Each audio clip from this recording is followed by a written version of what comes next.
వస్తా డాడీ. ఇక్కడ దాకా వచ్చి మీ ఆయన చూడకపోతే అలుగుతాడేమో. పద, నేను వస్తాను.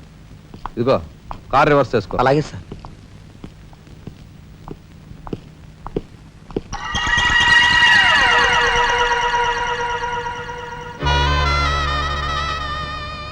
వాళ్ళని బయటికి పంపించే అవకాశం వాళ్లే మనకు కల్పించారు. అంటే చిన్నదారి, నీకు అర్థం కాదు. నువ్వు ఒకసారి పైకి వెళ్ళి మీ ఆయన్ని తీసుకురా. మిగతా విషయం నేను చూస్తాను. వెళ్ళి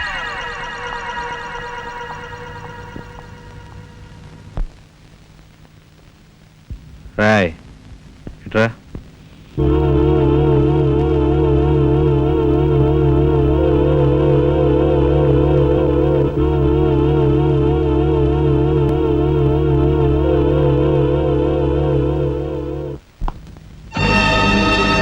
ఎవరది?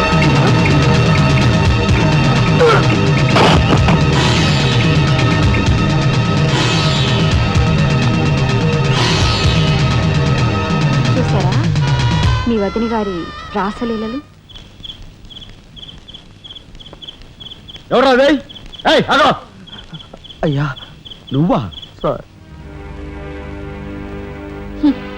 మొగుడు చేస్తే ఆడవాళ్ళు నుదురు కుంకుమ తీసేస్తారని ఇప్పటి వరకు తెలుసు, కానీ చాటు మొగుడు వచ్చినప్పుడు బొట్టు కూడా పెట్టుకుంటారని ఇప్పుడే తెలిసింది.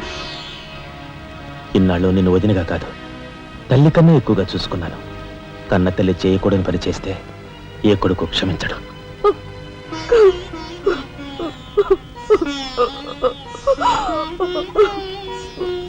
ఇది గౌరవస్తులుండే ఇల్లు. మీరంతా ఎక్కడుండాలో మీరే నిర్ణయించుకోండి. కలెక్టర్ గారు, గౌరవనీయమైన మేజిస్ట్రేట్ హోదాలో జడ్జిమెంట్ ఇచ్చే ముందు మనిషిగా ఒక్క నిమిషం ఆలోచించండి. ఇన్నాళ్ళు మాతో కలిసిమెలిసి పెరిగిన ఒక కుటుంబ సభ్యుడిగా ఎవరో ఎలాంటి వారో తెలుసుకుని మరీ తీర్పునివ్వటం మంచిది. మన కంటి కనిపించేవని నిజాలు కావు. ఈవేళ అన్నయ్య వదిన పెట్టుకున్న బొట్టు నిజం కాదా? కట్టుకున్న పట్టుచీర నిజం కాదా? నేను చూస్తుండగానే ఆ డ్రైవర్ ఇవిడి గది నుంచి బయటికి రావడం నిజం కాదా? ఇవి చాలవా, లేక అగ్ని పరీక్ష చేయించాలా?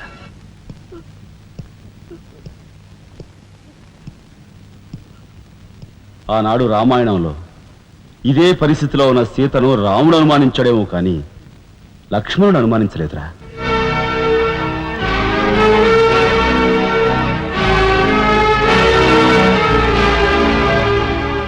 నాయనమ్మా, మీరు లోపలికి వెళ్ళండి.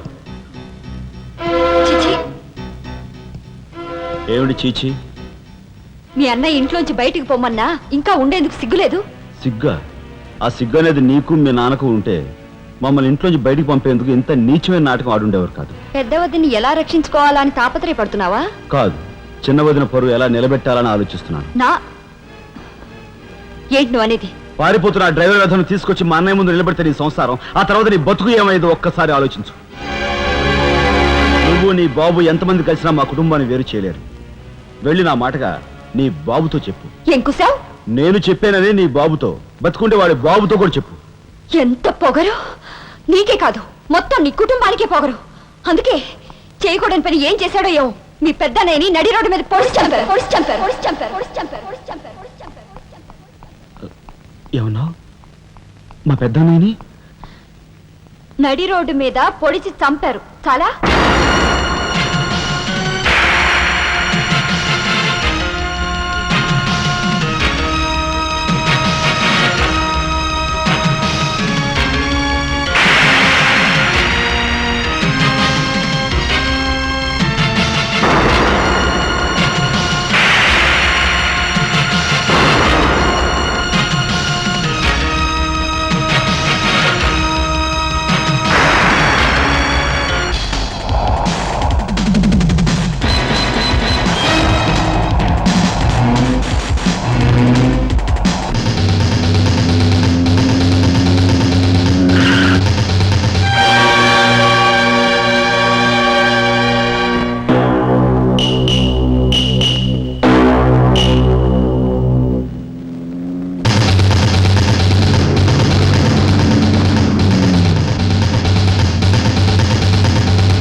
గురువు గారు, ఏమిటి ఎలా వచ్చారు?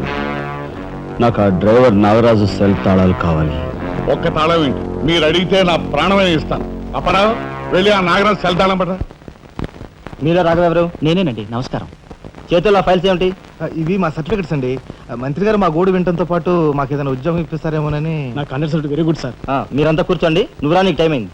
Raghava, all the best. Thank you Hari, thank you.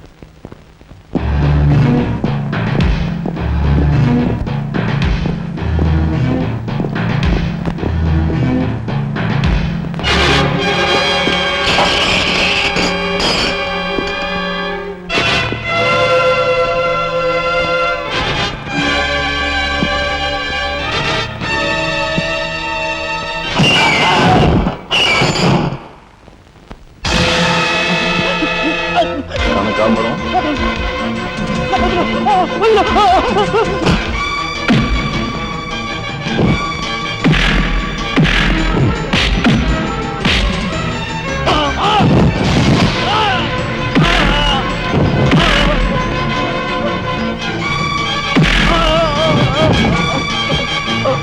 మీ అన్నయ్యని ఎవరు చంపారో చెప్తా, నన్ను చెప్పొద్దు.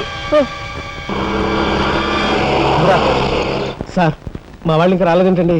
మంత్రి గారు ఎంక్వైరీ. నీకేమన్నా అనుమానమా? కూర్చో, నువ్వురా.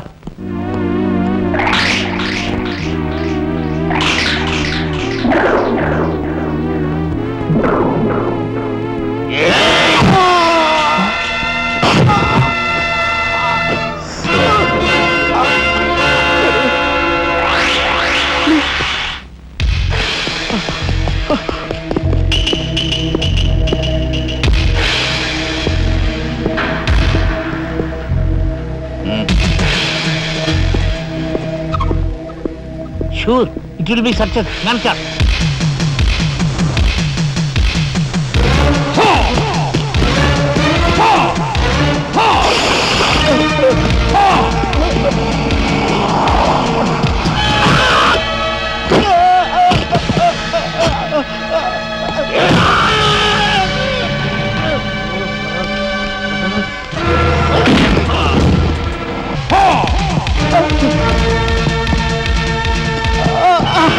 రాజా, ఏమిట్రా ఇదంతా జరిగింది?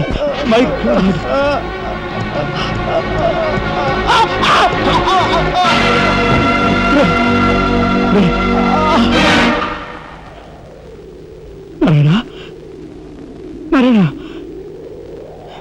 నారాయణ, నారాయణ, రే రే మాట్లాడరా నారాయణ. రే రే, ఇదంతా ఎవరు చేశారా? వాళ్ళు మీ పెద్దలేని ఏకాంబరం గారు వాడి తమ్ముడు కలిసి చంపేశారు. అందులో అందులో ఎస్పీ గారికి కూడా సంబంధం ఉంది. మరి మరి ఈ విషయం ఇంతకాలం నాతో ఎందుకు చెప్పలేదురా? చెబితే ఆవేశంలో నువ్వేం చేస్తావని భయపడి చెప్పలేదు.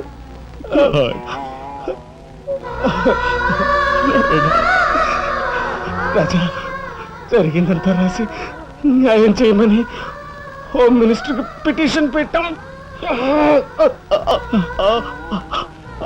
అప్పుడు ఎంక్వైరీ పేరుతో ఆ బంగ్లాకి రమ్మని అక్కడ అక్కడ భయంకరంగా మన వాళ్ళందరినీ